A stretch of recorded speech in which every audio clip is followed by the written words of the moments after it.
हाजी साहब ने आखिरी उम्र में फैक्ट्री लगा ली और 24 घंटे फैक्ट्री में रहने लगे। वो 16 से 18 घंटे दफ्तर में काम करते थे और जब थक जाते थे तो फैक्ट्री के गेस्ट हाउस में सो जाते थे।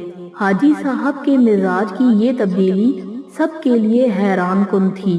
वो 30 बरस तक दुनियावी कारोबार और रुपए पैसे से अलग थलग रहे थे। उन्होंने ये अरसा इबादत और रियाजत में गुजारा था और अल्लाह ताला ने उन्हें इस रियाजत का बड़ा खूबसूरत सिला दिया था। वो अंदर से रोशन हो गए थे। वो सुबह 8 बजे अपनी बैठक खोलते थे और रात गए तक उनके गिर्द लोगों का मजमा रहता था। लोग अपनी अपनी हाजात लेकर उनके पास आते थे। वो उनके लिए दुआ का हाथ बुलंद कर देते थे और अल्लाह ताला साइल के मसाइल हल फरमा देता था। अल्लाह ताला ने उनकी दुआओं को कबूलियत से सरफराज कर रखा था। लेकिन फिर अचानक हाजी साहब की जिंदगी ने पलटा खाया। वो एक दिन अपनी गद्दी से उठे, बैठक बंद की, अपने बेटों से सरमाया लिया और गारमेंट्स की एक दरमियाने दर्जे की फैक्ट्री लगा ली। उन्होंने इस फैक्ट्री में 500 खवातीन रखी। खुद अपने हाथों से यूरोपी खवातीन के लिए कपड़ों के नए डिजाइन बनाए। ये डिजाइन यूरोप भिजवाए, बाहर से ऑर्डर आए और हाजी साहब ने माल बनवाना शुरू कर दिया। यूं इनकी फैक्ट्री चल निकली और हाजी साहब दोनों हाथों से डॉलर समेटने लगे। दुनिया में इस वक्त गवर्नमेंट्स की कमोबेश 2-3 करोड़ फैक्ट्रियां होंगी और इन फैक्ट्रियों के इतने ही मालिकान होंगे, लेकिन इन 2-3 करोड़ मालिकान में हाजी साहब जैसा कोई दूसरा किरदार नहीं होगा। पूरी दुनिया में लोग बुढ़ापे तक कारोबार करते हैं और बाद में रुपए पैसे और अकाउंट्स से तायब होकर अल्लाह अल्लाह कर देते हैं, लेकिन हाजी साहब इनसे बिल्कुल उलट हैं। उन्होंने 35 साल की उम्र में कारोबार छोड़कर अल्लाह से लौ लगाई, लेकिन जब वो अल्लाह से करीब हो गए तो उन्होंने अचानक अपनी आबाई खानकाह छोड़ी और मकरूहात के गड्ढे में छलांग लगा दी। वो दुनिया के वाहिद बिजनेसमैन हैं जो फैक्ट्री से दरगाह तक गए थे और फिर दरगाह से वापस फैक्ट्री पर आ गए। हाजी साहब की कहानी एक कुत्ते से शुरू हुई थी और कुत्ते पर ही खत्म हो गई। हाजी साहब की गारमेंट्स फैक्ट्री थी। हाजी साहब सुबह सुबह फैक्ट्री चले जाते और रात तक काम करते थे। एक दिन वो फैक्ट्री पहुंचे तो उन्होंने देखा एक दरमियाने कद काठ का कुत्ता उनके गोदाम में दाखिल हो रहा है। हाजी साहब ने गौर किया तो पता चला कुत्ता शदीद जख्मी है। शायद वो किसी गाड़ी के नीचे आ गया था, जिसके बायस इसकी 3 टांगें टूट गई थीं और वो सिर्फ एक टांग के जरिए अपने जिस्म को घसीट कर इनके गोदाम तक पहुंचा था। हाजी साहब को कुत्ते पर बड़ा रहम आया। उन्होंने सोचा वो कुत्ते को जानवरों के किसी डॉक्टर के पास ले जाते हैं, इसका इलाज कराते हैं और जब कुत्ता ठीक हो जाएगा तो वो इसे गली में छोड़ देंगे। हाजी साहब ने डॉक्टर से राब्ते के लिए फोन उठाया, लेकिन नंबर मिलाने से कबल इनके दिल में एक अनोखा ख्याल आया और हाजी साहब ने फोन वापस रख दिया। हाजी साहब ने सोचा कुत्ता शदीद जख्मी है, इसकी 3 टांगें टूट चुकी हैं, इसका जबड़ा जख्मी है और पेट पर भी चोट का निशान है, चुनाचे कुत्ता रोजी रोटी का बंदोबस्त नहीं कर सकता। हाजी साहब ने सोचा अब देखना ये है कुदरत इस कुत्ते की खुराक का बंदोबस्त कैसे करती है।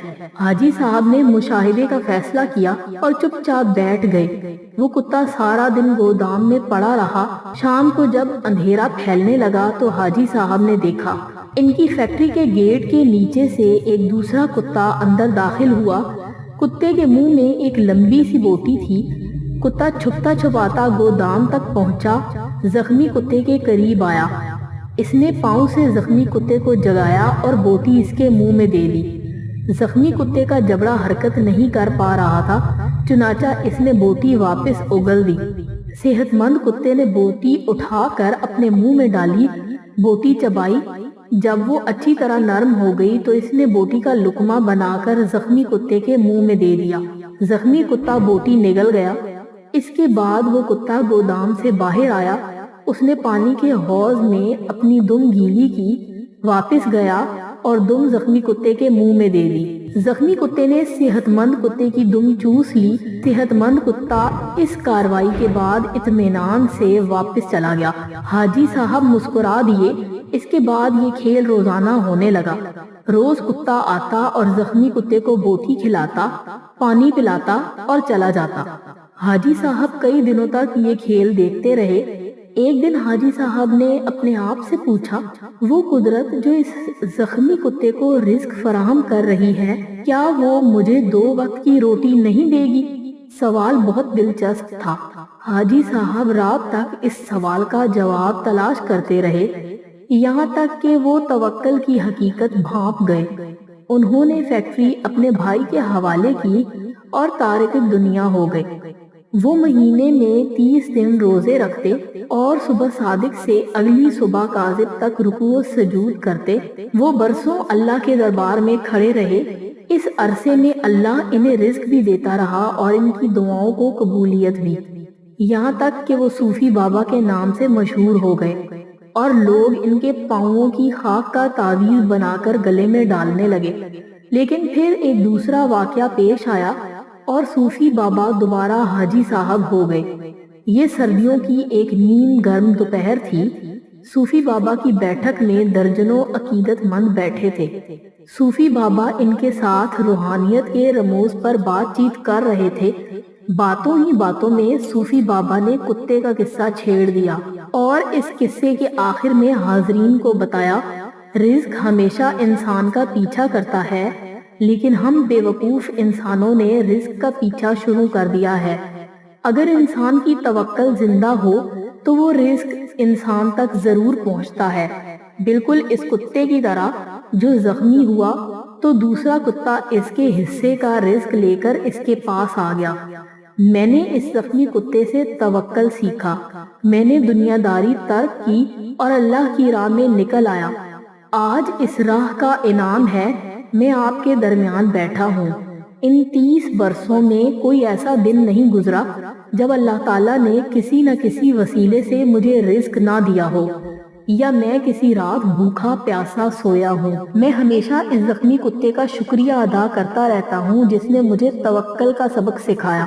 صوفی بابا کی محفل میں ایک نوجوان پروفیسر بھی بیٹھا تھا۔ پروفیسر نے جینز پہن رکھی تھی اور اس کے کان میں MP3 کا ایئر فون لگا ہوا تھا۔ نوجوان پروفیسر نے ایئر فون اتارا اور کہکہا لگا کر بولا، صوفی بابا، ان دونوں کتوں میں افضل زخمی کتا نہیں تھا، بلکہ وہ کتا تھا جو روز شام کو زخمی کتے کو بوٹی چبا کر کھلاتا تھا اور اپنی دم گیلی کر کے اس کی پیاس بجھاتا تھا۔ کاش آپ نے زخمی کتے کے توکل کے بجائے صحت مند کتے کی خدمت، قربانی اور ایثار پر توجہ دی ہوتی تو آج آپ کی فیکٹری 500-600 لوگوں کا چولہا جلا رہی ہوتی۔ صوفی بابا کو پسینہ آ گیا۔ نوجوان پروفیسر بولا، صوفی بابا، اوپر والا ہاتھ نیچے والے ہاتھ سے افضل ہوتا ہے۔ وہ صحت مند کتا اوپر والا ہاتھ تھا جبکہ زخمی کتا نیچے والا۔ افسوس، آپ نے نیچے والا ہاتھ تو دیکھ لیا لیکن آپ کو اوپر والا ہاتھ نظر نہ آیا۔ میرا خیال ہے آپ کا یہ سارا تصوف اور سارا توکل خود غرضی پر مبنی ہے، کیونکہ ایک سخی بزنس مین 10,000 نکمے اور بے ہنر درویشوں سے بہتر ہوتا ہے۔ نوجوان اٹھا، اس نے سلام کیا اور بیٹھک سے نکل گیا۔ حاجی صاحب نے 2 نفل پڑھے، بیٹھک کو تالا لگایا اور فیکٹری کھول لی۔ اب وہ عبادت بھی کرتے ہیں اور کاروبار بھی۔